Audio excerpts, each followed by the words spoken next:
Mummy vada बनाया हो बेटा अड़दना वड़ा बनाया मसाला वाला एकदम टेस्टी અને અડદ તો બહુ ગુણકારી फुलका फुलका ફુલકા ને ફુલકા જ હોય છે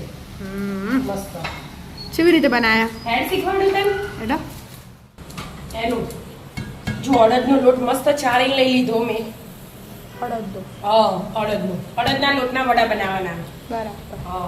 અત્યારે છેક મહિનો ચાલે ને એટલે હનુમાન દાદાને ચડું શનિવારે એવું બધું હોય આડા ચડું આડા બનાવી ગમે તે મહિનામાં પણ શનિવારે ચડું એ રહ્યો અડદનો લોટ બરાબર લીલા લીલા હવે પહેલા મીઠું લઈ લેવાનું સ્વાદ અનુસાર આમાં એકદમ મીઠું ઓછું હોય ને તો સ્વાદ ના આવે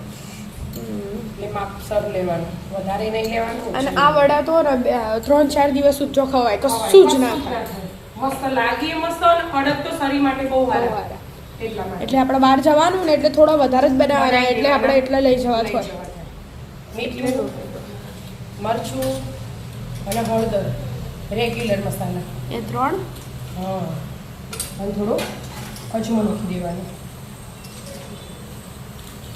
મહી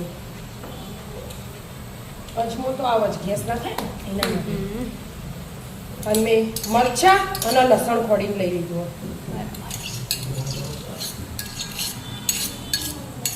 ખોડેલાનો સ્વાદ મસ્ત આવે હવે તેલ એડ કરી દેવાનું આમાં થોડુંક તેલ જોવો એટલે ફૂલી મસ્ત દળા થાય એટલા માટે મેં 4 ટોકલી તેલ લીધું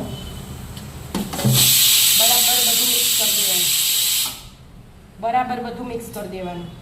મસાલો એક વાડકો તેલ હાથે આપણે પૂરીનો લોટ બધે એવો લોટ બધો દેવાનો નહીં ઢીલો નહીં કાઠો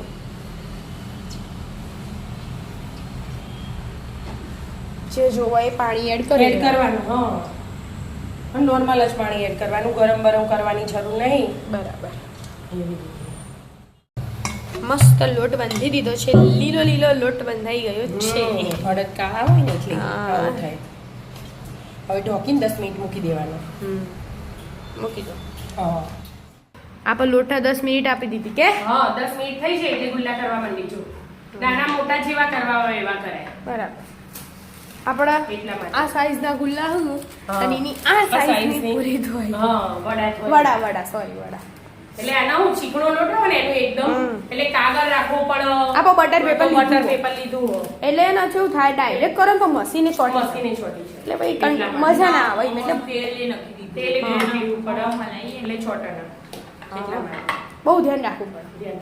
બટર પેપર હોય તો તરત જ નીકળી જાય કે પપ્પા તો પહેલા તો ડાયરેક્ટ ટ્રાય કરી પણ ડાયરેક્ટ માં ચોટી જાય આ જો બટર પેપર માં આસાનીથી નીકળી જાય અડદ એકદમ ચીકણા અડદ ચીકણા એટલે તો શરીર માટે બહુ ગુણકારી અડદની દાળ ખાઓ તમે અડદના વડા ખાઓ મમ્મીને હેલ્પ કરવા બધા આવી જાય આજ મોડું થયું એનું મહેમાન આવ્યા હતા એટલે એમાં મોડું થઈ ગયું એટલા માટે એટલે એકદમ હેલ્ધી વડા બનાવી દીધા પેટે ભરી જાય મોઢાને સારું લાગે ને ફટાફટ બની જાય અને આ તો વધુ તો 2-3 દિવસ એટલે વધુ ના એક થાળી વડાની તૈયાર થઈ જાય એટલે આપણે તેલ મૂકી દીધું તેલ ગરમ થઈ ગયું આપણે તળવા માંડવાનું મસ્ત દડા થાય ને બસ મોટી મોટી એટલે 3 જ આવશે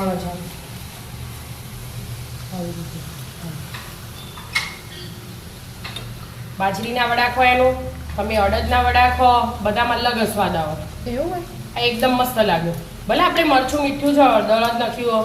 રેગ્યુલર મસાલા તોય મસ્ત લાગે જો ફૂલે ને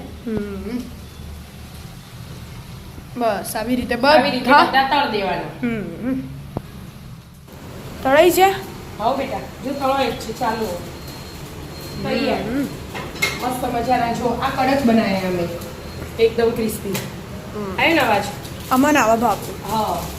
એટલા માટે અલગ બનાયા અને આ ફૂલી દડા થયા ને એ મસ્ત લાગે એ દોત ના હોય એમના માટે આવા બનાયા દોત હોય એના માટે આવા પણ આપણા તો એ બધાની ભાવના અલગ હોવી ત્યાં અમુક ને કડક ખાવા હોય દોધ હોય તો એ અને અમુક ને પૂછા ખાવા મને આવા ગમો મને આવા ગમો પપ્પા ને પેલા ગમે આવા કડક બનાયા બરાબર કોને હેડો તા થોડા બાકી એરા તળી દઈએ તો આવી જાઓ મિત્રો મસ્ત મજાના અડદના મસાલાવાળા વડા ખાવા. મિત્રો અમારા વિડીયો ગમતા હોય તો લાઈક શેર અને સબસ્ક્રાઈબ કરજો. રાધે રાધે.